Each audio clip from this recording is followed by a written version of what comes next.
Hello, I'm Jared Taylor with American Renaissance. The Conservative Political Action Conference, better known as CPAC, ended yesterday, and just about everybody agrees that conservatism is at a crossroads. 2 years ago, at the height of the presidential primaries, candidate Trump pulled out of a speaking slot in the face of threats the audience would stage a mass walkout. At that time, people who wore MAGA hats were jeered. Now, he's being treated as the conservative movement's greatest hero. In this year's CPAC poll, President Trump drew a 93% approval rating. Of course, for some, this represents nothing less than the end of conservatism. As National Review's Richard Brookhiser says, the conservative movement is no more. Its destroyers are Donald Trump and his admirers. William Crystal at the Weekly Standard agrees, saying Trump is the proximate, the efficient cause of the collapse of the conservative movement. It's hard to see what they really mean. He's actually governed like a typical conservative, spending most of his first year on conservative projects like tax reduction and trying to kill Obamacare. What they really don't like about him, aside from his wildness, is his alleged support for white identity.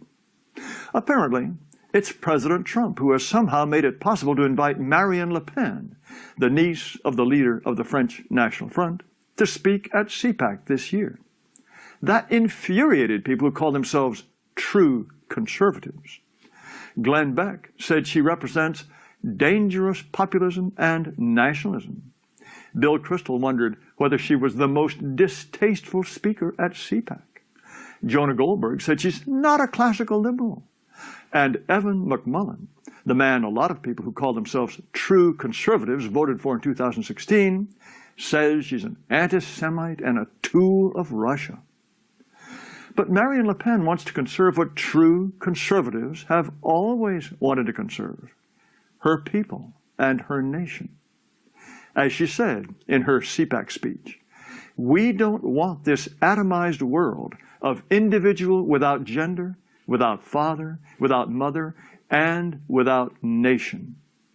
She called immigration a threat to French identity, and I quote, "After 40 years of massive immigration, Islamic lobbies, and political correctness, France is in the process of passing from the eldest daughter of the Catholic Church to the little niece of Islam, and terrorism is only the tip of the iceberg."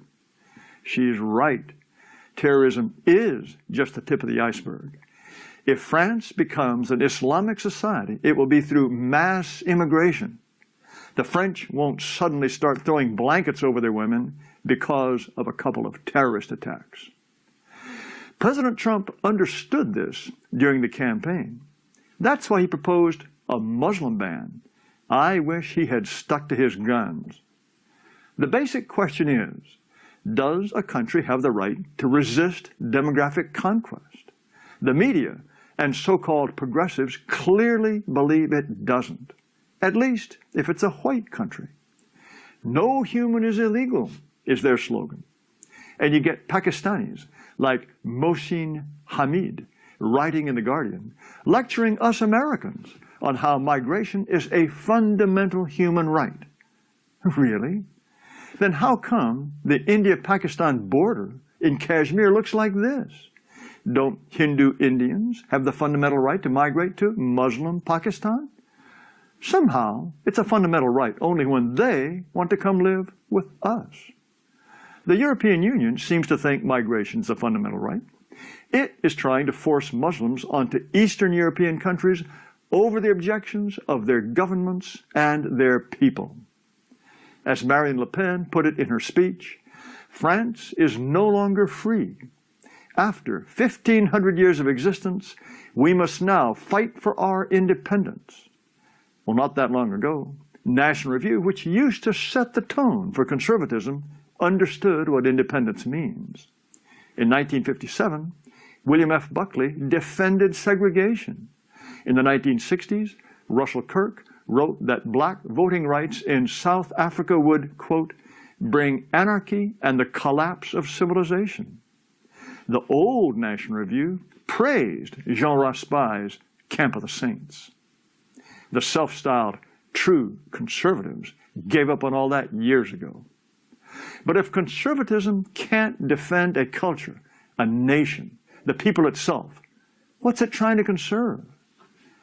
Andrew Breitbart, who had a profound influence on American conservatism, said that politics is downstream from culture.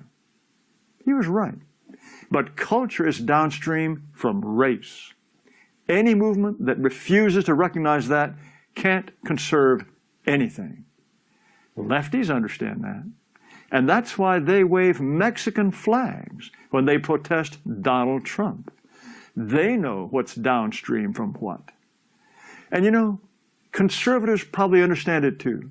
They're just too afraid to admit it. And that's why they are so skittish about immigration.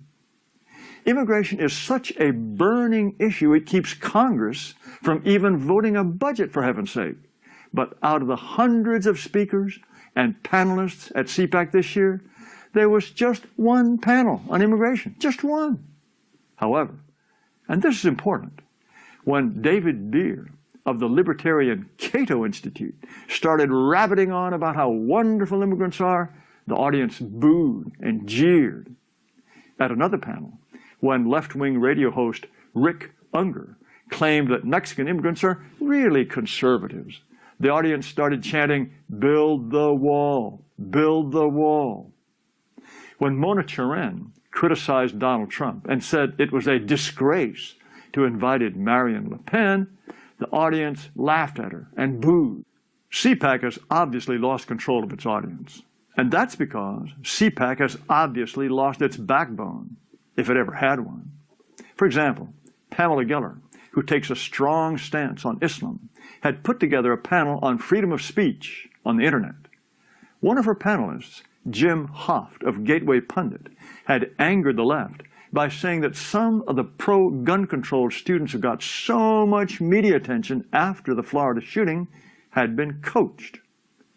A CPAC board member told Ms. Geller she had to cut Jim Hoft from her panel on free speech. Ms. Geller told CPAC, no Hoft, no panel. And CPAC's reaction? In that case, no panel on free speech. If this is conservatism, who needs it? Conservatism may well be dead, but we are not.